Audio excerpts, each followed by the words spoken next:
Chers amis, bon après-midi à vous tous qui nous suivez maintenant. Bon après-midi à ceux qui vont nous suivre après.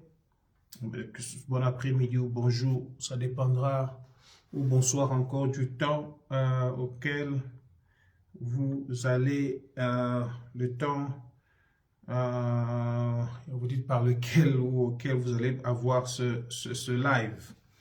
Vous aurez l'opportunité de suivre cela. Alors, je salue tout le monde au nom de Jésus-Christ. Je suis très content de me retrouver au milieu de vous, ou pas au milieu de vous, mais avec vous. Oui, au milieu, parce que le virtuel m'amène à pouvoir accéder à votre présence. Donc, tout ce que nous pouvons faire maintenant, avant de commencer avec l'enseignement d'aujourd'hui, c'est de partager. De partager. Si vous le pouvez, faites-le, partagez avec nous. Comme ça, nous allons avoir des gens qui vont nous suivre, qui pourraient être bénis par ce que nous allons dire aujourd'hui. Donc, mes salutations à tout le monde qui est déjà connecté. Je vois le frère Delphin Newton Chitenda ici à Potchefstroom. Je vois Percy Tambembo à Potchefstroom. Je vois mon épouse à Potchefstroom qui sont déjà connectés. Les gens qui sont ici localement qui sont déjà connectés. On voudrait voir des personnes qui sont un peu plus loin. Je ne sais pas, à Kinshasa, en RDC, en Europe, en Asie. Pourquoi pas en Amérique, là où vous êtes, connectez-vous et commençons à partager la vidéo. Commençons à identifier des personnes que nous voulons inviter à suivre ce moment d'enseignement. Nous sommes à l'école de la foi et par la grâce de Dieu, nous sommes à la session numéro 20 de notre école de la foi. Que nous avons commencé depuis le début de cette année. Je crois que c'était le 16 janvier que nous avons commencé. Et samedi après samedi, nous sommes en train de pouvoir partager sur la foi. Donc nous sommes à l'école de la foi et à l'école de la foi, nous sommes venus apprendre sur la foi. Donc voilà, bien-aimé le Seigneur, vous êtes invités à partager avec d'autres personnes afin que nous puissions les avoir aussi avec nous. Que Dieu bénisse toute personne. Le samedi passé, nous avons commencé l'enseignement sur ce que nous avons intitulé « La plus grande foi » parce que Jésus était en train de parler aux Israélites. Il dit « Je n'ai pas vu une aussi grande foi même en Israël ». C'était en rapport avec l'histoire du centurion. Comme vous le savez, et nous avons parlé de la plus grande foi. Nous n'avons pas terminé. Nous allons continuer encore aujourd'hui sur le même thème, la plus grande foi. Nous continuerons et peut-être terminerons le samedi prochain sur la plus grande foi et continuer à parler sur d'autres matières sur la foi. Comme vous savez, nous sommes à l'école de la foi et nous voulons ensemble apprendre sur la foi. Et nous sommes sur notre page appelée temps de responsabilisation, c'est-à-dire un moment où le Seigneur est en train de nous autonomiser. Il est en train de nous rendre autonomes par rapport à notre vie et il voudrait que nous puissions acquérir tous les atouts nécessaires afin que nous vivions une vie chrétienne puissante, une vie chrétienne victorieuse et que nous ne soyons pas défaillants en quoi que ce soit. Donc la foi étant un élément très important de la vie chrétienne. Voilà pourquoi nous sommes dans cette école, pour apprendre ensemble. Comme je vous dis depuis le début de ces enseignements, je vais encore le répéter, moi-même j'ai été plusieurs fois et beaucoup béni par rapport à ce que nous apprenons ici, par rapport à ce que le Saint-Esprit est en train de nous communiquer. Et je voudrais continuer à recevoir de la part de Dieu des choses que moi je comprends, que je vais aussi partager avec vous. Donc voilà, nous allons prier pour commencer l'enseignement d'aujourd'hui. J'espère que vous êtes là. Et si vous êtes là, envoyez-nous vos cœurs. Je salue Maman Mita Mwalongo qui se joint à nous à partir de Pretoria. Je salue Maman Nadia Mounier-Midago qui se joint à nous à partir de Johannesburg, Four Ways. Voilà, donc comme je disais, nous allons prier, commencer. Père très saint, Dieu de gloire, nous te bénissons pour ces instants. Nous te rendons grâce pour ta parole. Voilà, au nom de Jésus-Christ. Amen. Bien-aimés, la plus grande foi, nous avons dit samedi passé que la plus grande foi n'était pas la foi d'un apôtre. Ce n'est même pas la foi que Jésus a utilisée pour ressusciter Lazare des morts. Ce n'est même pas la foi que Pierre a utilisée pour ressusciter Dorcas de mort. La foi, la plus grande foi, nous avons dit dimanche passé, samedi passé plutôt, c'est la foi d'un homme ordinaire qui approche, qui aborde un Dieu extraordinaire, comme nous l'avons vu le centurion romain, tel qu'il a été présenté. C'est un homme ordinaire. Il est venu voir Jésus pour lui demander de pouvoir guérir son serviteur qui était malade à la maison. Nous avons lu dans Matthieu chapitre 8, versets 5 à 13, vous vous rappelez l'histoire. Et il vient comme ça à Jésus et dit, Maître, Seigneur, mon serviteur est couché à la maison, il est atteint de paralysie et il est en train de souffrir beaucoup. Jésus dans son plan, il dit, j'irai et je le guérirai. Mais vous vous rappelez que ce monsieur a refusé, il dit à Jésus, non maître, moi je ne suis pas digne que tu puisses entrer dans ma maison, dis seulement une chose, mon serviteur sera guéri. Nous avons vu que la plus grande foi, c'est la foi en la parole de Dieu, c'est-à-dire en ce que Dieu dit, en ce que Jésus a dit ou qu'il dit maintenant, et à son autorité à lui seul. Donc, un homme de foi, un homme qui a la plus grande foi, comme Jésus était en train de présenter ici. Ce monsieur dit à Jésus, non, non, je ne suis pas digne que tu viennes vers moi, dis seulement. Et il commence à justifier cela, il dit à Jésus, parce que moi-même aussi, tel que tu me vois ici, je suis un soldat, j'ai des autorités sur moi, au-dessus de moi, mais j'ai aussi des soldats qui travaillent sous moi, qui sont sous mon autorité. Et je dis à l'un, va, et il va. Je dis à l'autre, viens, il vient.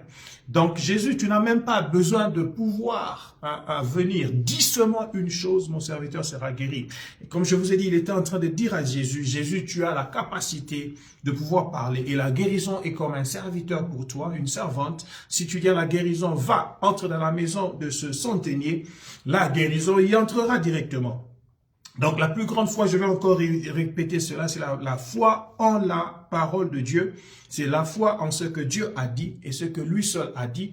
Et c'est la foi qui croit en l'autorité de Dieu, c'est-à-dire elle croit que ce que Dieu a dit, elle s'accomplit. Psaume chapitre 33, verset 9 nous dit « Car Dieu dit et la chose arrive, il ordonne et elle existe ». Donc, comme nous savons que Dieu dit et la chose arrive, comme nous savons que Dieu ordonne et la chose arrive à exister, donc lorsque nous croyons en Dieu et en sa parole, nous croyons en son autorité, nous savons que ce qu'il a dit s'accomplira. Nous avons vu là, le samedi passé que la plus grande foi, c'est la foi qui parle et croit que ce qu'il dit va arriver à la réalisation. Parce que la Bible dit, la terre était informe et vide, Dieu parla. Il dit que la lumière soit et la lumière fut. Et la Bible nous montre que chaque fois, il a continué à créer et il a vu que la chose était bonne, elle était bonne, elle était bonne. À la fin de la création, il a considéré tout, il a vu que cela était très bon. Alors, nous devons amener notre foi à parler et à voir la réalisation de la chose. Mais nous voyons le bon du bon jusqu'à nous amener au très bon. Parce que la plus grande foi, c'est la foi qui produit à la dimension de Dieu. Donc, nous parlons et nous voyons les choses arriver parce que Dieu parle et les choses arrivent. La plus grande foi, c'est celle qui reconnaît donc là Jésus comme la parole de Dieu, comme étant l'auteur, mais aussi le consommateur de la foi et qui laisse cette foi se reproduire et produire des résultats. Donc, bien-aimé le Seigneur, aujourd'hui, nous allons, dans les moments qui nous sont donnés, qui nous sont impartis, aller ensemble voir dans cette deuxième partie de la plus grande foi, voir une autre personne. Parce que, comme je vais encore le répéter, la plus grande foi, c'est la foi d'un homme ordinaire ou d'une femme ordinaire qui va aborder un Dieu extraordinaire. Mais il aborde un Dieu extraordinaire, ou elle aborde un Dieu extraordinaire, afin de pouvoir mettre Dieu en action, en motion ou en mouvement. Parce que vous vous rappelez de l'enseignement sur la cinétique de la foi fait bouger les choses. Donc la plus grande foi, c'est celle qui est portée, non par un homme spécial, non par un homme extraordinaire, mais un homme ordinaire, une femme ordinaire. Voilà pourquoi dans la Bible, dans votre Bible, dans notre Bible, vous retrouverez qu'il y a deux personnes que Jésus a lui-même présenté et a identifié en louant leur foi, en disant qu'ils avaient une grande foi. La première personne, c'est le centurion romain dont nous avons parlé le samedi passé. Et la deuxième personne, c'est la femme cananéenne, autrement présentée comme la syrophénicienne dans la Bible, et que nous allons voir ensemble aujourd'hui. Mais vous allez noter avec moi que ces deux personnes-là n'étaient que deux païens. Les deux étaient païens. Le centurion romain n'était pas juif. Il était de Rome, mais il vivait juste à Capernaum parce que à cette époque-là, l'armée romaine avait occupé Israël. Et l'Israël était sous l'occupation romaine et l'armée était en train de contrôler Israël. Donc à Capernaum, là où le centurion romain était, c'est là où il est venu manifester sa foi. La deuxième personne ici, c'est la femme syrophénicienne. Elle n'est pas aussi chrétienne, elle est cananéenne, elle n'est pas juive, elle est de Tyr ou de Sidon. Et nous allons lire ensemble la parole de Dieu et nous allons ensemble décortiquer, comprendre les choses que le Seigneur veut que nous comprenions sur la plus grande foi. Matthieu chapitre 15, verset 21 à verset 28. La même histoire se retrouve dans Marc chapitre 7, 24 à 30. Jésus étant parti de là se retira dans le territoire de Sidon et de Tyr. Et voici une femme cananéenne, dit la Bible, qui venait de ces contrées, lui cria « Aie pitié de moi, Seigneur, fils de David, ma fille est cruellement tourmentée par le démon. » Ma fille est cruellement tourmentée par les démons. C'est-à-dire, avec cruauté, le démon est en train de tourmenter ma fille, ma fille, ma fille. Alors, la Bible dit, verset 23, Jésus ne lui répondit pas un mot. Et ses disciples s'approchèrent et lui dirent avec instance, pas une fois, pas deux fois, avec instance, plusieurs fois. Les disciples vont dire à Jésus, renvoie-la, car elle crie derrière nous. Elle commence à déranger, elle commence à nous rabattre les oreilles. Jésus, renvoie-la, maître. Il répondit, Jésus dit, je n'ai été envoyé qu'aux brebis perdues de la maison d'Israël. Voilà la réponse de Jésus pour dire, je ne ferai même rien. Vous pouvez la laisser là, qu'elle continue à crier, ça ne me dérange pas. Parce que moi, Jésus, je m'excuse, moi, Jésus, je ne suis pas venu pour toutes les brebis de partout. Je suis venu pour les brebis perdues de la maison d'Israël. Alléluia. Mais alors, elle vint se prosterner devant Jésus, disant, Seigneur, secours-moi, secours-moi. Seigneur, secours-moi. Si vous comprenez très bien, cette femme ici s'est comportée de la même manière avec le centurion. Il n'était pas chrétien, il n'était pas juif, il ne connaissait pas Jésus, mais il appelle déjà Jésus Seigneur. Pas une fois. Mais la deuxième fois aussi, elle vient appeler Jésus Seigneur, comme le centurion romain l'avait fait. Seigneur qui veut dire maître. C'est-à-dire, elle est en train de dire, je me mets sous ton autorité, je m'abaisse sous ton autorité, toi tu es le maître. Il dit, Seigneur, Seigneur, Seigneur. Donc, la prière, il a fait au Seigneur, il dit, secours-moi. Et il répondit, il n'est pas bien de prendre le pain des enfants et de le donner aux petits chiens. Non seulement de le donner aux chiens, mais le donner aux petits chiens. Voilà, Jésus est en train de dire à cette femme, le pain qu'est la guérison appartient aux enfants. Toi, tu es un petit chien. C'est-à-dire même pas un chien, un petit chien. Tu es tellement négligeable que Dieu n'a même pas de projet sur toi. Je ne peux pas prendre le pain des enfants et te le donner. Bien aimé, humainement parlant, si j'étais à la place de cette femme, je me dirais, Jésus est en train de m'injurier. Je me poserais la question de savoir si je dois continuer. Mais il faut avoir encore un cœur beaucoup plus humble pour approcher encore vers Jésus, mais avoir aussi la persistance de sa foi pour dire, oui Seigneur. Troisième fois, il appelle encore Seigneur. Il n'a pas changé la manière de parler Jésus. Il n'a pas changé sa révélation sur la personne de Jésus. La plus grande foi, c'est la foi qui a une révélation ferme sur la personne du Maître. Donc, si tu veux manifester ta plus grande foi, il faut avoir une révélation, j'ai dit révélation ferme sur la personne de maître. C'est-à-dire, il n'y a rien qui te permet à changer ce que tu crois que Jésus est. Ce que tu crois que Jésus peut. Ce que tu crois que le maître est capable de faire dans ta vie. Rien ne t'amène à changer cela. Elle dit, Seigneur, dit-elle, mais les petits chiens dont tu parles là, Jésus, mangent les miettes qui tombent de la table de leur maître. Qu'est-ce qu'elle est en train de dire? Oui, moi j'accepte que toi, tu sois mon maître et que moi je sois appelé petit chien. Ce n'est pas un problème, je ne veux même pas m'asseoir avec toi sur la table parce que je suis un petit chien. Mais le petit chien ont encore l'ordre et le droit, la permission, parce qu'ils sont chiens de la maison, de pouvoir s'asseoir sous la table de maître et commencer à manger les miettes qui tombent. Oh, je suis très content de voir que cette femme, elle était assez sage de pouvoir montrer à Jésus qu'il n'y a rien qui va m'empêcher de recevoir la guérison que je veux recevoir de toi. Comme c'est un pain que tu as prévu pour les enfants, moi, je suis un petit chien sous la table. Et les gens qui ont les chiens, ils savent quand ton petit chien est en train de passer sous tes pieds alors que tu es en train de manger à table, je vois toute personne couper un morceau et jeter au petit chien le morceau. Le petit chien ne mange pas seulement des miettes, mais c'est une opportunité, une occasion pour lui de recevoir aussi des morceaux du maître. Parce que le maître va commencer à lui jeter des morceaux. Verset 28, alors Jésus lui dit, « Femme, ta foi est grande. » Donc, c'est comme pour dire, tu m'as convaincu. Ta foi est grande, femme. Qu'il te soit fait comme tu veux. Qu'il te soit fait comme tu veux. À une femme païenne, Jésus dit qu'il te soit fait comme tu veux.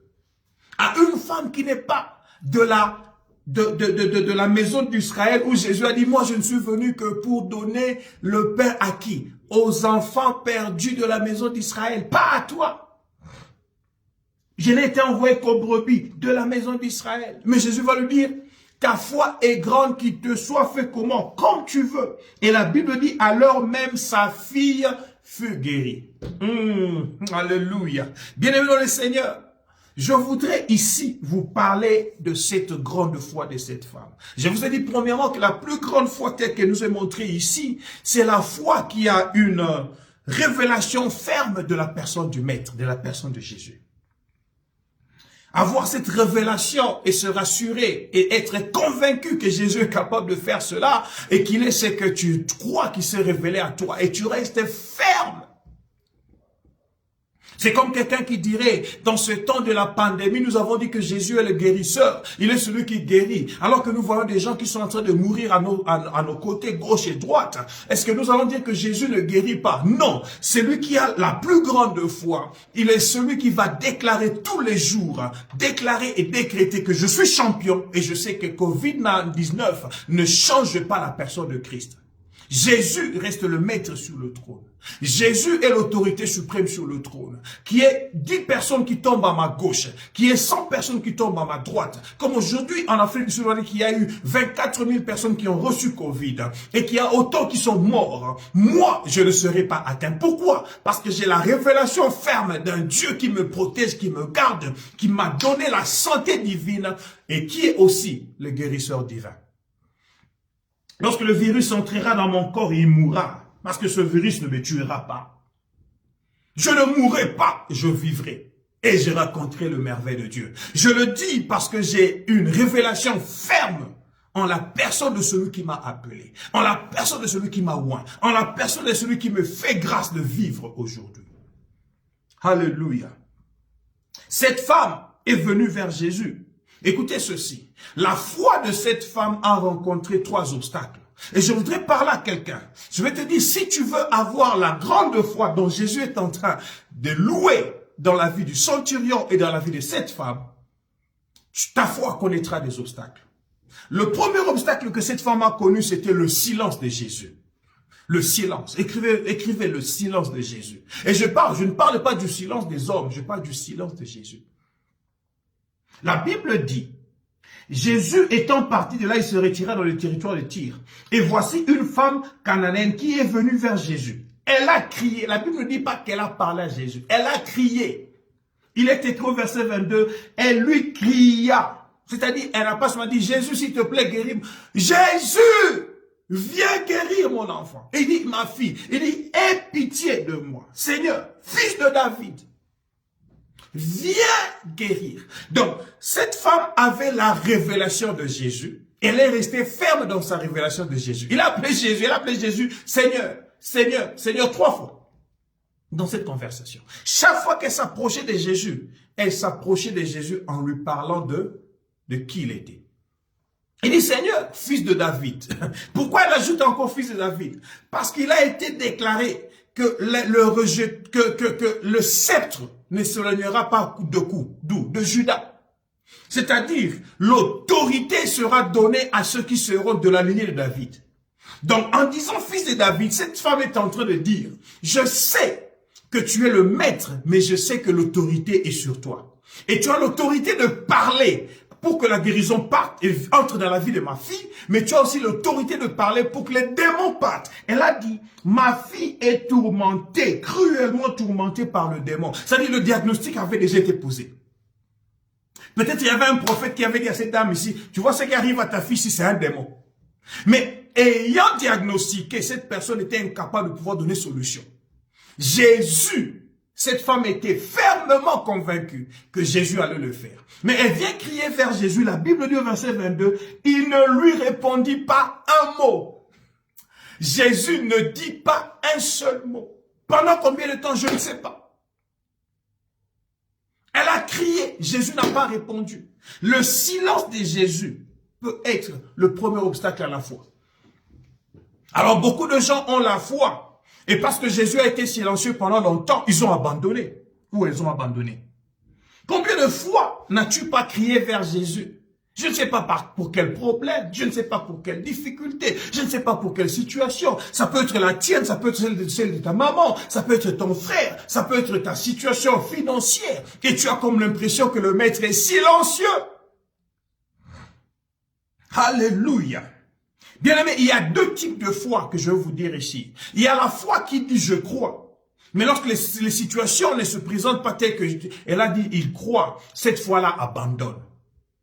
Je vous donne l'exemple de la foi de Pierre lorsqu'il a marché sur l'eau. En marchant sur l'eau, Jésus dit viens, Pierre a commencé à marcher. Il a cru parce que Jésus lui a dit crois, marche. Il a commencé à marcher, mais à un moment donné, il a regardé à lui-même. Il a commencé à faire quoi? S'engouffrer dans l'eau. Ça, c'est la première foi. La foi qui dit « je crois ». Mais lorsque les circonstances autour de lui ou de la personne viennent à se perturber, être contraires à ce que la personne croit, facilement, elle abandonne sa foi. Pierre a continué à marcher sur l'eau aussi longtemps qu'il regardait Jésus. Mais dès qu'il a regardé lui-même, il s'est rendu compte, lui, qu'il était un pécheur. Il s'est rendu compte qu'il marchait sur l'eau. Il s'est dit non. J'ai jamais entendu depuis que j'ai commencé la pêche. Je me suis même qualifié comme spécialiste en pêche. Je n'ai jamais entendu parler d'une personne qui marche sur l'eau. Et lorsqu'il a commencé à réaliser la réalité de cela, il a commencé à entrer dans l'eau. Mais le deuxième type de foi, c'est ce que Jésus présente comme la grande foi. C'est la foi de quelqu'un qui croit à la chose et ne regarde pas aux circonstances autour d'elle, mais continue à croire jusqu'à la fin. C'est une foi qui est persistante. C'est l'exemple de la foi de Bartimée, de quelqu'un qui est en train de crier vers Jésus. Alors qu'il crie encore vers Jésus, il crie encore vers Jésus, « Jésus, fils de David, permets que je voie, aie pitié de moi. » Lui aussi, il a dit, « Aie pitié de moi. » Jésus, fils de David, aie pitié de moi. Il criait. Il y avait une grande foule autour de Jésus. La Bible dit qu'il y a des gens qui ont commencé à le stopper. Qui ne voulaient pas que Bartimée continue à parler. Deuxième obstacle à la foi, à la grande foi, c'est le rejet des disciples, le ressentiment des autres saints autour de toi. Comme pour Bartimée, il y a des gens qui ont commencé à dire à Bartimée, Bartimée, tais-toi, tu es en train de déranger tout le monde. Le maître ne t'écoute même pas. Qu'est-ce que tu fais comme du bruit comme ceci? Ce sont des disciples, ce sont des gens qui sont aussi en train de suivre Jésus, qui paraissent être en train de te rejeter. Pour cette femme ici, au verset 23, quand la Bible dit Jésus ne répondit pas un mot, c'est les disciples de Jésus ont même approché Jésus pour lui dire avec instance, pour dire maître, s'il te plaît, cette femme ici commence à nous déranger, renvoie-la, elle crie beaucoup derrière nous. Alléluia. Oh, bien-aimé dans le Seigneur, le rejet des disciples, le ressentiment des autres saints peut être aussi un obstacle à ta foi. Un obstacle à ta foi. Ils disent, non, maître, renvoie-la, renvoie-la, renvoie-la. Ceci, c'est un obstacle qui existe maintenant entre toi et ton Dieu. Dieu est là, moi je suis là, je crois que Dieu veut me toucher, mais il y a des disciples qui se mettent au milieu. Ça peut être des serviteurs de Dieu, ça peut être ma famille, ça peut être des amis qui me sont proches, ça peut être même ma fiancée, ça peut être même mon mari, mon épouse, des gens qui viennent là pour essayer de stopper ma foi. Est-ce que tu crois vraiment que Dieu va agir? Chérie, je t'ai vu prier, mais tu as prié depuis longtemps. Est-ce que tu crois que Dieu va... À part le silence de Dieu, les hommes viennent aussi se mettre là-dedans. Je voudrais dire à quelqu'un ceci. Les hommes qui viennent s'interposer entre toi et Dieu, cela peut être la différence entre ton miracle qui vient et le miracle qui ne vient pas. C'est-à-dire, tu peux abandonner maintenant parce que tu as suivi le conseil des amis, le conseil d'autres serviteurs de Dieu, le conseil, je ne sais pas, de la famille, et finalement tu abandonnes, tu ne reçois pas ce que Dieu veut te donner. Alléluia. Mais pour Bartimée, Bartimée n'a pas lâché. Bartimée a continué. La Bible dit, alors qu'on l'a arrêté, on le stoppait pour ne pas parler. La Bible dit, il cria plus fort. Oh, je vais parler à quelqu'un. S'il y a des gens qui s'opposent à toi par rapport à ta foi, et s'il y a le silence de Jésus qui s'est manifesté dans ta vie, ne stoppe pas, continue encore. Crie plus fort. Crie plus fort, crie plus fort. Parce que la deuxième fois dont j'ai parlé, la grande foi, c'est la foi qui a des œuvres. C'est la foi qui n'est pas sans œuvre. Jacques chapitre 2, Jacques. L'apôtre Jacques, il dit au chapitre 2e, le verset 18. Je vais le lire, un verset que vous connaissez très bien, mais je voudrais le lire pour garder exactement ce qu'il dit. Jacques chapitre 2, verset 18, il dit, mais quelqu'un dira, toi tu as la foi, et moi j'ai les œuvres. Mais montre-moi ta foi sans les œuvres, et moi je te montrerai la foi par mes œuvres. C'est ça la différence de ces deux foi. Il y a une foi qui est sans œuvre. C'est-à-dire, je dis je crois, mais après cela je ne fais rien. Mais il y a la foi qui est avec des œuvres. C'est-à-dire, quand je dis je crois, je fais exactement ce à quoi je crois, et je sais que Dieu va soutenir ce que moi je fais, parce que sa parole soutient mes actions. La foi avec les œuvres. Cette femme ici n'a pas laissé la situation des autres la stopper. Comme Bartimée a continué à marcher. Il a crié beaucoup plus fort, encore plus fort, que Jésus finalement a écouté Bartimée. Jésus va aussi écouter cette femme comme il avait écouté le centurion. Ne t'en fais pas. Le temps que ça prendra, je ne sais pas. Même si les disciples vont aller vers Jésus avec instance pour dire Jésus renvoie cette femme, elle commence à nous déranger. Jésus ne te renverra pas. Continue à crier jusqu'à ce que Jésus va dire faites-la venir ici. Bartimée est arrivé. Quand Jésus a dit faites venir Bartimée vers moi. La Bible dit l'aveugle. Les gens qui le stoppaient pour le faire arriver vont dire, Bartimée, prends courage, le maître dit, va maintenant. Mais la Bible ne dit même pas qu'il y avait une seule personne qui a dit, Bartimée, viens, je vais t'aider pour te faire arriver là où se trouve Jésus. Il y a peut-être personne qui t'aide dans ta situation, ce n'est pas un problème. La seule chose que tu peux faire maintenant, même en étant aveugle, sans vision, tu as écouté la voix de Jésus, jette seulement le manteau, tout ce que tu as de précieux, jette, ça te rend lourd, commence à courir vers Jésus. Ah, je vais dire à quelqu'un, avec ce qui te reste, tu peux récupérer ce que tu as perdu.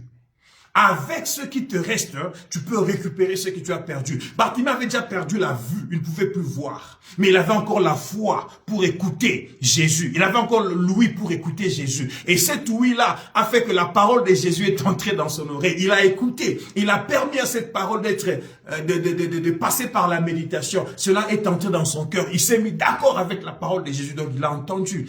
Sa foi a suivi la cinétique normale. Et cette foi a produit les résultats. Je vais dire à quelqu'un, tu peux encore récupérer ce que tu as perdu. Accepte encore de continuer à courir. N'accepte pas que le deuxième obstacle puisse te bloquer. Le troisième obstacle que cette fois, la grande foi de la femme a rencontré, c'était son identité.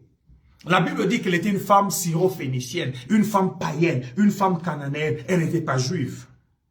Ton identité peut paraître aujourd'hui te bloquer pour te dire tu ne recevras rien de Jésus. Non, je veux dire à quelqu'un, ton identité ne va pas te bloquer.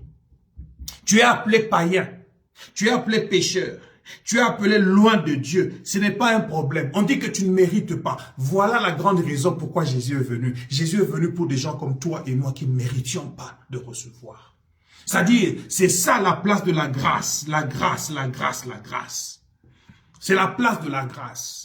Il n'y a personne qui va te dire que ton identité, en n'étant pas fils d'Israël, ne te permettra pas de recevoir de Jésus. La grâce est venue, la grâce est déjà tournée vers les païens. Voilà pourquoi la Bible dit nous sommes sauvés. Comment? Nous sommes sauvés comment? Par grâce, au moyen de la foi. C'est-à-dire, Dieu utilise la grâce pour marcher, pour venir vers nous. Il utilise la grâce et la compassion. Dieu utilise la grâce et la compassion pour nous écouter. Il utilise la grâce et la compassion pour nous voir. Il utilise la grâce et la compassion pour marcher, venir vers nous. Mais maintenant, nous utilisons la foi. C'est-à-dire, nous n'avons besoin seulement que de croire, de dire, Maître, nous croyons à la grâce que tu as tendue. C'est comme une main que Dieu a déjà tendue vers toi. Il te dit, Jean-Claude, tu veux être sauvé? Je dis oui. Et le salut ici, c'est sotério. C'est le paquet que Christ a acquis pour moi sur la croix. Qui contient quoi? Rédemption. Qui contient quoi? Délivrance. Qui contient quoi? Pardon du péché. Qui contient quoi? Bénédiction, promotion et tout ce que vous pouvez imaginer. Bien aimé, je suis en train de dire à quelqu'un, tout le paquet appelé sotério, Jésus a déjà acquis sur la croix. Tu peux l'avoir par grâce. Dieu te le donne par grâce. Que personne ne te dise que ton identité va t'empêcher de recevoir cela. Mais il faut avoir maintenant la foi pour approcher vers Jésus. Approcher vers Jésus. Alléluia. Voilà les obstacles à la grande foi. Ces obstacles, cette femme qui a la grande foi a pu le surmonter. Alors cette foi s'appelle grande foi parce que c'est une foi qui surmonte les obstacles. La plus grande foi, c'est la foi qui a surmonté tous les obstacles qui étaient sur son chemin afin de pouvoir arriver jusqu'à l'homme extraordinaire Jésus qui va donner résultat à ton problème. Et les plus grands obstacles que nous avons vus, premièrement, le silence de Jésus. Deuxièmement, c'était soi-même. C'est mon identité. Troisièmement, c'est les autres. Donc, personne de ces trois-là, dans ces dimensions ne te bloque. Ni Jésus lui-même, ni Dieu lui-même dans son silence, pas même toi-même et surtout pas les autres. Ne te laisse pas être bloqué.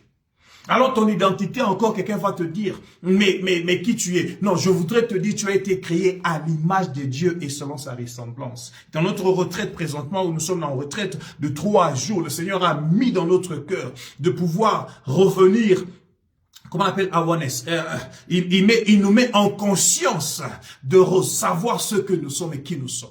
Genèse chapitre 1, verset 26, la Bible dit, Dieu a pris la décision, il a dit, allons, créons l'homme à notre image et à notre ressemblance. Verset 27, il a dit, il les a créés femelles et mâles, à son image et à sa ressemblance. Alléluia. Donc ton identité à toi c'est quoi? Tu as été créé à l'image et à la ressemblance de Dieu. C'est ça ta vraie identité. L'identité que le diable veut te faire croire que tu es loin de Dieu, que tu n'es pas de la tribu de Juda, tu n'es pas de ceux-là pour qui Jésus est venu pour que tu sois sauvé. Et cela est faux. Parce que la vraie identité c'est ce que Dieu a fait au commencement. Et tout ce qui n'est pas comme au commencement est une anomalie. Voilà pourquoi nous devons retourner au commencement. Revoyons l'identité que nous avons. Dieu nous a dit dans notre retraite, il dit, je vous prends, je vous amène du bon au très bon. Mais pour que vous alliez du bon au très bon, vous devez comprendre qui vous êtes. Il a créé et chaque fois il a vu que c'était bon, c'était bon, c'était bon, c'était bon. 6e jour, il a créé l'homme. Il a considéré, il regarde comme ça, il dit ça, maintenant c'est très bon. Maintenant, c'est très bon. Pourquoi? Parce qu'il est arrivé à créer l'homme qui est à son image. Maintenant, le mot en hébreu qui parle d'image et de la ressemblance, quand Jésus dit que nous avons été, quand la Bible dit que nous avons été créés à l'image de Dieu, la Bible parle de nous étant comme des copies ou des photocopies de Dieu. Nous sommes des représentants de Dieu. Nous sommes là pour représenter Dieu sur la terre. C'est-à-dire, nous, quand nous marchons sur la terre, nous sommes comme des dieux lui-même marchant sur la terre, comme des copies de Dieu. Le mot hébreu qui est utilisé pour image, c'est le mot bara. Bara, B-A-R-A, ou bien barao, B-A-R-A-W. Ce mot-là, c'est le même racine avec le mot fantôme ou le mot monstre.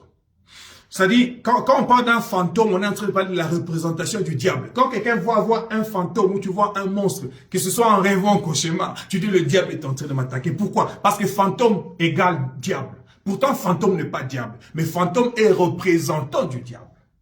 Alors, quand on dit que j'ai été créé comme un bara de Dieu, donc je suis l'image de Dieu, la copie de Dieu, la représentation de Dieu. Je suis l'ombre de Dieu. Et quand il y a l'ombre, c'est que la réalité est à côté de l'ombre. Alléluia. Je vais dire à quelqu'un, voilà pourquoi Jésus a dit, mais moi je ne comprends pas. Comment vous ne comprenez pas que Dieu a appelé Dieu, ceux à qui il a envoyé sa parole? Parce qu'il nous a créés par sa parole est en nous, sa parole marche avec nous. Dieu nous a appelés des dieux. Il dit quoi? Nous sommes créés comme lui. Mais alors il dit aussi, selon sa ressemblance. Le mot maintenant ressemblance là-bas, en hébreu, c'est le mot démout. D-E-M-U-T-H. Le démout là en hébreu, c'est le mot similitude. Ça parle maintenant de la fonctionnalité, pour dire que nous fonctionnons comme Dieu. Je voudrais dire à quelqu'un ceci, à l'école de la foi, il est important que tu prennes conscience de qui tu es. Tu parleras comme Dieu, tu marcheras comme Dieu, tu vivras comme Dieu, tu auras des résultats comme Dieu. Si tu sais que déjà à ta création, tu as été créé pour fonctionner comme Dieu. C'est-à-dire tu as des similitudes dans la fonctionnalité comme Dieu, avec Dieu. Donc Dieu est en train de dire, même cette femme syrophénicienne, que ce soit le centurion, que ce soit Jean-Claude, que ce soit Guigui, que ce soit qui que ce soit, que tu me suis maintenant, tu me suivras après, Dieu est en train de dire, tu as été créé comme son représentant, mais aussi fonctionnant comme lui. Comment ne peux-tu pas comprendre que Dieu a déjà un plan pour toi et que tu n'as qu'à saisir ce plan-là et commencer à vivre cela. Voilà pourquoi je déclare au nom de Jésus-Christ, je parle comme Dieu, que toute situation au-devant de toi qui t'a bloqué de marcher jusque-là, d'avancer jusque-là, cette situation est partie au nom de Jésus. Tu constateras seulement que c'est déjà parti parce que j'ai parlé comme Dieu parle. Crois et vis les réalités des choses de Dieu. Rapidement, voyons quelques éléments de cette grande foi et nous allons rapidement, en voyant ces éléments, vous inviter, m'inviter, nous inviter tous ensemble à acquérir ces éléments afin que nous voyions notre foi être louée et appelée grande foi comme Jésus l'a dit. Premier élément, étudions la vie de cette femme. Premier élément, vous allez voir que cette femme ici, elle était directe. Elle était directe et explicite lorsqu'elle s'est adressée vers Jésus. Le verset 22, la Bible dit, voici une femme cananéenne qui venait de ses contrées, lui cria à Jésus, dit quoi? Aie pitié de moi, Seigneur, fils de David, ma fille est cruellement tourmentée par le démon. Aie pitié de moi. Elle était directe, mais elle était aussi explicite. Elle dit pas, elle dit ma fille est cruellement tourmentée par le démon. C'est-à-dire la cruauté qui se trouve dans la façon dont ce démon est en train d'agir sur ma femme, sur ma fille. Il n'y a que toi, Jésus, qui peut venir donner solution. Elle était directe, mais elle était aussi explicite. Elle a parlé clairement. Elle n'est pas partie par des discours. Elle est partie droit au but. Pas de litanie. Elle ne s'est pas comportée comme le paralytique à la piscine de Bethesda. La Bible dit que le paralytique à la piscine de Bethesda est resté là-bas pendant 38 ans. Il attendait qu'on bouge l'eau. Chaque fois que l'ange descendait et venait bouger l'eau et que l'eau commençait à bouger, le paralytique voulait se jeter, mais il était toujours en retard. Il était seul, il n'avait personne pour le jeter. Oh, je vous avais dit que c'est pas un problème que tu sois seul. Même quand tu es seul, il y a un jour, celui qui ne t'a jamais laissé seul viendra. Rappelle-toi même les 3 amis de Daniel lorsqu'ils se sont retrouvés dans la fournaise ardente. La Bible dit, lorsque le roi est arrivé, il se pose la question, il dit non, venez d'abord, n'avons-nous pas jeté 3 personnes là-dedans? Ils disent oui, nous on a jeté 3 rois. Mais le roi dit, mais moi je suis en train d'en voir 4. Et le 4e homme que je vois, il a la figure d'un fils d'homme. Qu'est-ce qu'il a vu dans cette figure-là? Il a vu une figure différente des 3 autres figures, mais comme les 3 autres figures. Parce que nous sommes à l'image de Jésus, mais nous sommes aussi à sa ressemblance. Créés comme des copies de Jésus, fils de l'homme, au milieu de nous. Jésus ne te laissera pas en étant homme. Il sait que tu es dans des souffrances, dans des difficultés. Il viendra te secourir. Il est le 4e homme dans la fournaise ardente. Il a été le 2e homme dans la fosse aux lions. Là où se trouvait Daniel avec les autres lions, Jésus est venu comme étant fils de l'homme, secourant Daniel, mais comme étant le lion de la tribu de Juda, étant en train de bloquer les autres lions pour ne pas approcher vers Daniel. Il est celui qui sait ce qu'il peut faire. Il faut avoir la révélation de ce Dieu pour que tu saches et que tu parles comme ces jeunes hommes pour dire non, nous n'allons pas nous adorer, nous prosterner devant cette statue. Oh roi, nous ne le ferons pas. Jetez-nous n'importe où vous voulez. Nous savons que notre maître nous en sortira. Mais même s'il se fait qu'il nous sort même pas parce que c'est sa volonté, parce que nous savons qu'il fait deux fois sa volonté, ce n'est pas un problème. Nous ne le ferons pas. Une révélation ferme de la personne de Dieu et de ce dont il est capable de faire dans ta vie. La plus grande foi, c'est la foi de ces hommes extraordinaires. 3 jeunes hommes. De ce jeune homme extraordinaire, un jeune homme Daniel. De cette femme extraordinaire, cette femme syrophénicienne. De cet homme ordinaire, ce centurion qui aborde Dieu, mais qui savent que Dieu est capable de faire des choses. De ce jeune homme extraordinaire, Bartimée, l'aveugle, qui était appelé l'aveugle et qui a été laissé seul. On lui dit seulement, le maître t'appelle, prends courage, vas-y.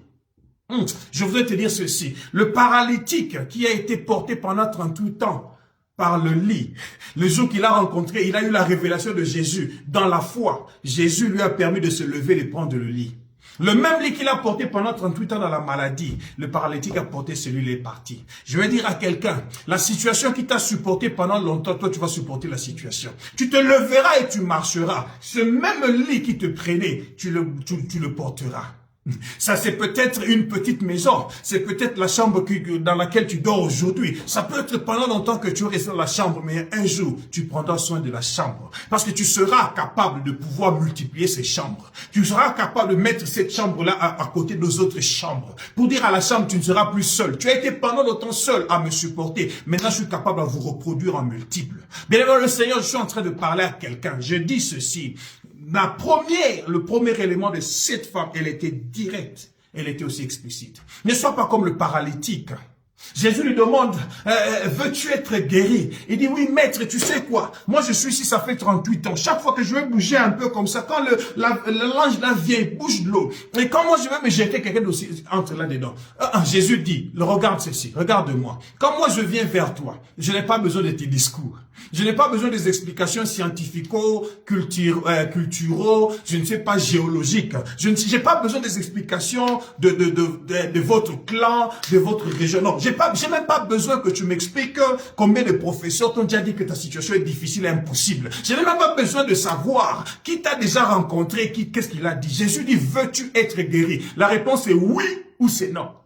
Alléluia. Lorsqu'on a la révélation, on va avec le oui. Pourquoi le oui? Parce que en Jésus-Christ, et toutes les promesses de Dieu sont quoi? Oui et amen. Voilà pourquoi tout oui qu'on apporte vers Jésus devra apporter l'amen. Et c'est là la voie normale de la foi qui est produite dans la personne. Parce que dans la cinétique, l'ouïe reçoit la parole afin que le cœur dise amen en voyant la réalisation de cela. Bien aimé le Seigneur, je parle à quelqu'un maintenant. Je dis ceci. Ta foi, telle que tu as là, c'est la foi, la grande foi. C'est celle qui acceptera ce que Dieu a dit en disant oui à Jésus par rapport à ses promesses, mais qui accepte dans son cœur de croire que cela va se réaliser, voir sans voir pour enfin voir, afin que dans la finalité de ta foi, tu vois le résultat. La plus grande foi, c'est la foi qui produit des résultats. La grande foi, c'est la foi qui donne des résultats. Ce n'est pas une foi dont tu parles seulement, tu ne vois rien. Et lorsque les choses ne marchent pas, tu abandonnes. Tu commences à te dire, toi, j'ai comme l'impression que Dieu n'agit plus. Non, la plus grande foi garde la fermeté dans sa révélation.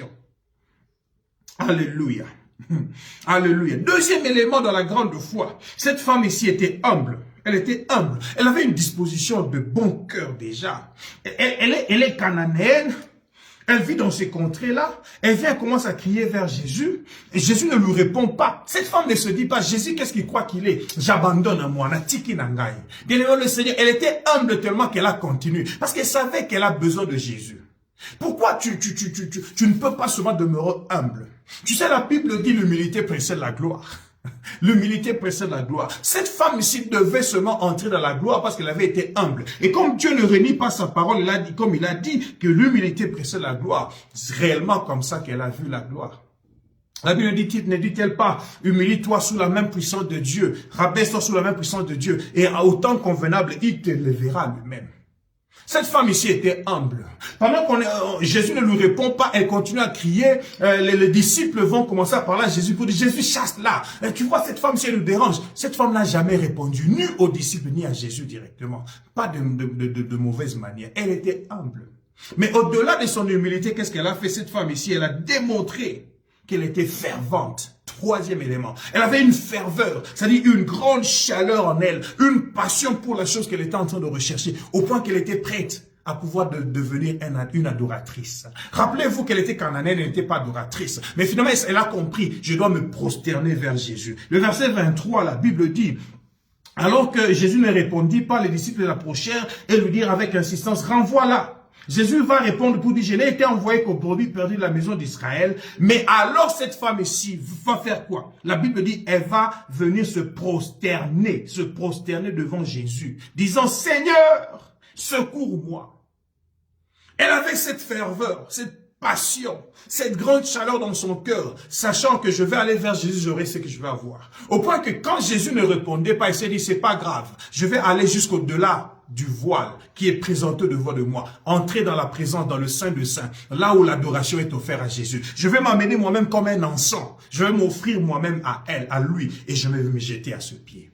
Elle a trouvé la place où Marie avait trouvé la meilleure place. Elle s'est décidée de devenir mariste, non plus martiste, non pas suivant Jésus dans des services et quoi que ce soit. Elle s'est dit non, je vais aller maintenant vers les pieds de Jésus. Adoratrice. Sa ferveur l'a amenée à devenir une adoratrice. Quand Jésus répond, il y a un mais le mais du verset 25 dit, elle va se prosterner devant lui. C'est-à-dire la réponse négative ou la réponse opposée de Jésus, le silence de Jésus, elle va opposer ce silence à l'adoration. Je vais dire à quelqu'un, Jésus ne résiste pas à l'adoration. Il consomme notre adoration. Il aime être praised, et il aime être adoré, être élevé. Il aime recevoir cet encens, et quand ça monte vers lui, il sent l'odeur, la bonne odeur d'adoration qui vient d'un cœur qui est brisé. Le vin d'albâtre se répand, l'odeur se répand dans la maison. Jésus est prêt pour faire des choses. Bien-aimé le Seigneur, je veux dire à quelqu'un, la plus grande foi a pour élément, premièrement, tu t'approches directement. Être explicite, sans aller gauche et droite, parler clairement. Deuxièmement, humilité du cœur, bonne disposition du cœur de pouvoir recevoir vers Jésus. Troisièmement, ferveur, passion, chaleur, mais qui t'amène à aller au-delà du parvis dans le lieu saint pour atteindre le lieu très saint, là où tu offres l'adoration. Alors, lorsque vous voyez un autre élément de cette foi, cette femme était tellement désespérée. Mais elle était désespérée non pas pour dire qu'elle n'avait plus d'espoir, mais elle était désespérée dans le sens qu'elle se disait, mon seul espoir ne reste que Jésus. C'est-à-dire désespérée au point où elle se disait, je suis de Tyr. Je suis de Sidon. Pour les gens qui ne le savent pas, Sidon, c'était une ville portuaire. Tyr, c'est comme une terre qui entre dans l'eau. Et c'est dans l'actuel Liban, la Phénicie ancienne. Et dans cette Phénicie ancienne, comme c'était un port, c'était un endroit des échanges entre le monde chrétien et le côté arabe. Parce que vous voyez maintenant la carte géographique, je vais vous expliquer. Dans ce port-là, il y avait des bateaux qui venaient du côté de l'Arabie, du côté de l'Afrique et qui venaient du côté d'Israël et les autres parties des enfants de Dieu. Donc c'était un milieu de mélange. Dans ce milieu de mélange-là, à Tyr et à Sidon, cette femme pouvait partir chez des magiciens. Elle pouvait partir chez des magiciens arabes. Je ne sais pas, chez des nécromanciens africains. Elle pouvait partir chez n'importe qui, mais elle a choisi de partir vers Jésus. Dans son désespoir, elle s'est dit, si je veux vers Jésus, Jésus seul va donner solution à ce problème. La plus grande foi, c'est la foi qui est placée en Jésus. Non pas parce que Jésus était ton seul choix, mais parce que dans tous les choix, tu as toi-même décidé et tu as déterminé Jésus comme étant le seul capable de le faire. La plus grande foi, c'est la foi qui a été orientée et dirigée vers Jésus au milieu de tous les choix que tu avais. Non, ce n'est pas que j'ai jamais eu de choix. Je pouvais aussi aller dans la Rose-Croix. J'ai été presque introduit à faire la Rose-Croix, mais j'avais refusé de faire la Rose-Croix. Mais quand Jésus m'a appelé, je suis entré vers lui. Donc j'avais des choix qui étaient présentés devant moi, mais à la fin de compte, je me suis dit le meilleur choix pour moi, c'est Jésus. La plus grande foi, c'est la foi qui a choisi délibérément Jésus comme étant la solution à ton problème. Ce n'est pas une foi qui tâtonne, qui dit j'essaye d'abord avec les nécromanciens, ça ne marche pas. Peut-être même moi je suis en train d'essayer avec Dieu. Mais ce mélange-là ne marche pas tellement trop. Pourquoi? Parce que la foi est une ferme assurance des choses qu'on espère, mais aussi une démonstration de celles qu'on ne voit pas. Mais il faut croire en un. Parce que quand on est ferme, la fermeté c'est par rapport à une décision, c'est par rapport à une adresse qu'on s'est donnée. Alléluia. Cette femme ici n'a pas cherché Jésus, comme je l'ai dit, pour le luxe. Mais cette femme a cherché Jésus pour une nécessité. Elle est venue vers Jésus et dit, Jésus, ma fille est cruellement tourmentée par le démon. Viens, aide-la. Le centurion est allé vers Jésus et dit, Jésus, mon serviteur, auquel je suis très attaché, que j'aime beaucoup, est en train de souffrir sévèrement. Il a une paralysie qui l'a frappé. Ils sont allés vers Jésus pour une nécessité. La plus grande foi ne va pas vers Jésus pour le luxe, pour des choses afin de pouvoir démontrer qu'on peut avoir de Jésus. Mais la plus grande foi, c'est la foi qui est bougée par l'amour. C'est la foi qui est bougée par l'amour. L'amour, c'est le plus grand entre la foi et l'espérance. Voilà pourquoi l'amour peut tirer la foi à monter plus haut, à devenir plus grande.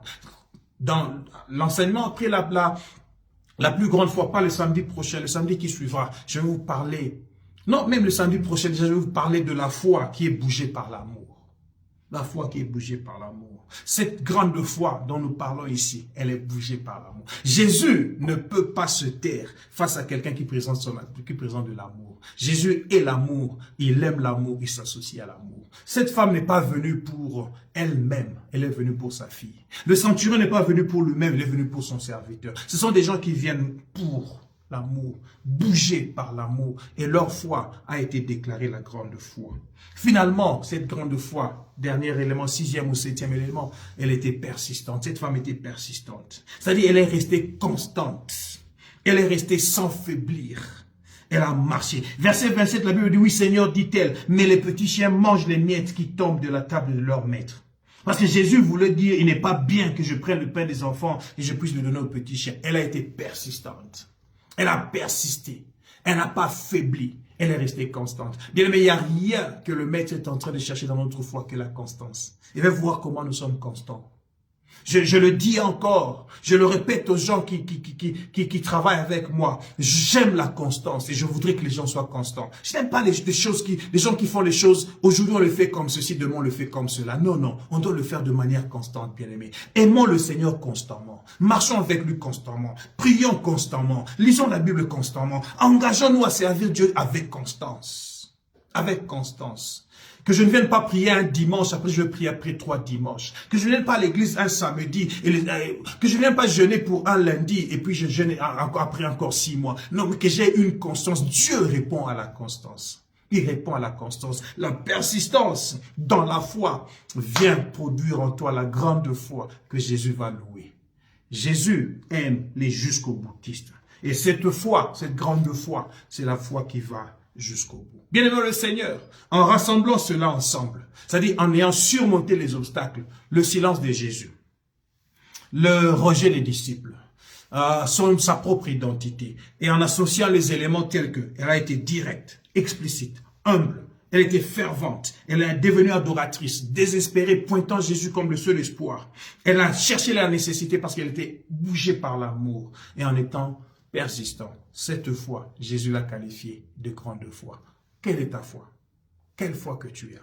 Elle est petite. Samedi prochain, je vais parler de la plus petite foi. Je vous dirai en quoi la plus grande foi est plus grande foi par rapport à la plus petite foi que Jésus ne veut pas que tu puisses avoir.